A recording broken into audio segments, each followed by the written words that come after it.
नमस्कार, मैं हूं अंकुर और आप देख रहे हैं सत्यहिंदी.com। आइए एक नजर डालते हैं अब तक की सुर्खियों पर।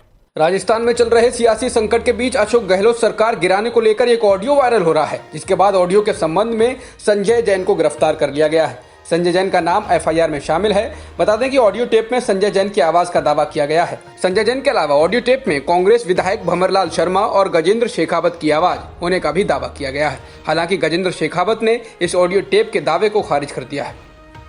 राजस्थान की एसओजी टीम को हरियाणा के होटल में रुके पायलट खेमे के विधायकों से मिलने की इजाजत नहीं दी गई है। होटल के बाहर भारी संख्या में हरियाणा पुलिस तैनात है। बता दें, एसओजी की टीम यहां रुके 2 विधायकों से पूछताछ के लिए आई है, जिन पर आरोप है कि वो राजस्थान में सत्तासीन कांग्रेसी सरकार को गिराने के लिए विधायकों को करोड़ों की रकम देने का लालच देकर साजिश रच रहे थे।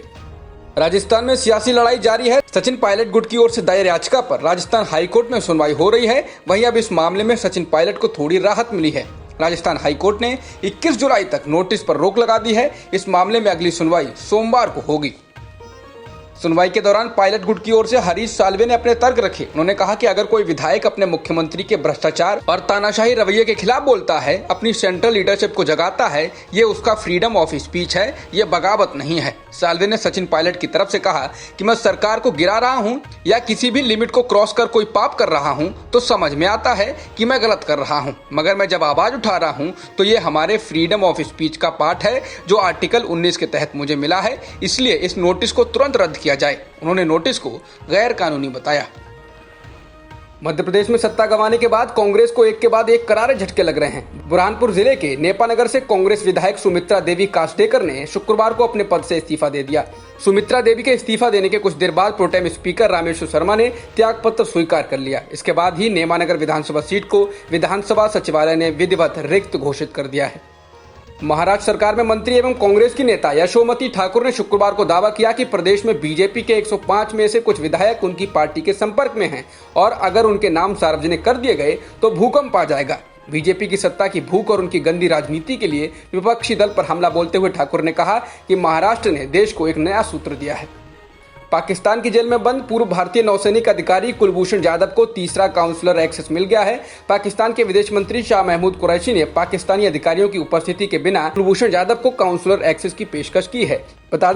आपको बता दें कि इससे पहले कल हुई कुलभूषण जाधव से राजनयिक वार्ता में पाकिस्तान के अधिकारी मौजूद रहे थे। गुजरात सरकार के मंत्री कुमार कनानी के बेटे प्रकाश को कर्फ्यू को न मानने पर नियमों की सीख देना गुजरात पुलिस की कांस्टेबल सुनीता यादव को भारी पड़ गया है। सुनीता के खिलाफ 2 और मामलों में जांच बैठा दी गई है, जबकि वह कह चुकी हैं कि उन्होंने पुलिस विभाग से इस्तीफा दे दिया है। सुनीता इस घटना के बाद से ही चर्चा में है और सोशल मीडिया पर उन्हें खासा समर्थन मिल रहा है। ये घटना 8 जुलाई को हुई थी।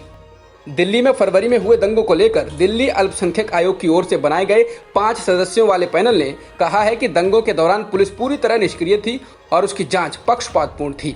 पैनल ने दिल्ली सरकार को सौंपी अपनी रिपोर्ट में कहा है कि दंगों के 4 महीने बाद भी दंगा पीड़ितों का सही ढंग से पुनर्वास नहीं हो सका है। पैनल ने यह भी कहा कि दंगों में पुलिस की सहभागिता थी। भारत के रक्षा मंत्री राजनाथ सिंह ने कहा कि भारत और चीन सीमा विवाद सुलझाने के लिए बातचीत कर रहे हैं और उन्हें उम्मीद है कि विवाद का हल निकल जाना चाहिए। लद्दाख में भारतीय सैनिकों को संबोधित करते हुए राजनाथ सिंह ने कहा, जो कुछ भी अब तक बातचीत की प्रगति हुई है उससे मामला हल होना चाहिए। कहां तक हल होगा इसकी गारंटी नहीं दे सकता, लेकिन इतना यकीन मैं जरूर दिलाना चाहता हूं कि भारत की 1 इंच जमीन भी दुनिया की कोई ताकत छू नहीं सकती, उस पर कोई कब्जा नहीं कर सकता। कानपुर कांड के मुख्य आरोपी विकास दुबे के एनकाउंटर पर उत्तर प्रदेश पुलिस ने सुप्रीम कोर्ट से कहा है कि ये मुठभेड़ फेक नहीं थी। पुलिस ने दुबे समेत उसके गुर्गों को मार गिराए जाने को लेकर कोर्ट में शुक्रवार को विस्तृत जवाब दाखिल किया है।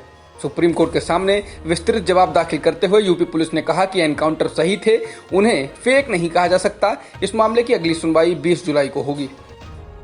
नेपाल की सत्तारूढ़ कम्युनिस्ट पार्टी की एक महत्वपूर्ण बैठक शुक्रवार को फिर से टाल दी गई है। इसका मकसद सत्ता में साझेदारी के लिए किए जाने वाले एक समझौते पर प्रधानमंत्री केपी शर्मा ओली और पूर्व पीएम पुष्प कमल दहल प्रचंड की अगुवाई वाले प्रतिद्वंदी गुट के बीच बातचीत हो सके। पार्टी के वरिष्ठ नेता ने जानकारी दी। अब ये बैठक रविवार को 3 बजे होगी। नेपाल के पीएम केपी शर्मा ओली पर पद छोड़ने को लेकर लगातार दबाव बढ़ रहा है और इस बीच आज उन्होंने बैठक में सुझाव दिया कि उनकी जगह अगर कोई पीएम बनता है तो वो सीपीएन यूनिफाइड मार्क्सवादी लेनिनवादी गुट से होना चाहिए। इसके बाद कहा जा रहा है कि ऐसा उन्होंने प्रतिद्वंदी गुट के नेताओं के बीच फूट डलवाने के लिए किया है, क्योंकि दहल को पीएम पद का उम्मीदवार देखा जा रहा है जो कि सीपीएन माओवादी सेंटर से हैं। भारत में कोरोना के मामले 10 लाख के आंकड़े को पार कर चुके हैं। भारत में 5 लाख से 10 लाख होने में मात्र 20 दिन का समय लगा है। अब भारत से ज्यादा संक्रमण के मामले अमेरिका और ब्राजील में ही हैं। हालांकि जब अमेरिका में 10 लाख मामले हुए थे तब वहां मरने वालों का आंकड़ा 57,000 से अधिक था और ब्राजील में भी 10 लाख मामले होने पर 50,000 के करीब लोगों की जान जा चुकी थी। लेकिन इस लिहाज से भारत में कम मौतें हुई हैं। भारत में 25,000 से अधिक लोगों की जान जा चुकी है। जॉन्स हॉपकिंस यूनिवर्सिटी के मुताबिक दुनिया में संक्रमितों का आंकड़ा 1,38,00,000 से अधिक हो गया है और मरने वालों की संख्या 5,89,000 से ज्यादा हो गई है। फिलहाल 82,000 से अधिक लोग ठीक भी हो चुके हैं। अमेरिका में कोरोना संक्रमितों की संख्या तेजी से बढ़ती जा रही है। यहाँ पिछले 24 घंटों में 68,428 नए केस सामने आए हैं। वहीं 974 लोगों की जान भी गई है। अब देश में कोरोना के 35,60,000 से ज्यादा मामले हैं। इसके अलावा 1,38,000 लोग जान भी गंवा चुके हैं। अब तक की खबरों में इतना ही। बाकी खबरों के लिए बने रहिए सत्यहिंदी.com के साथ।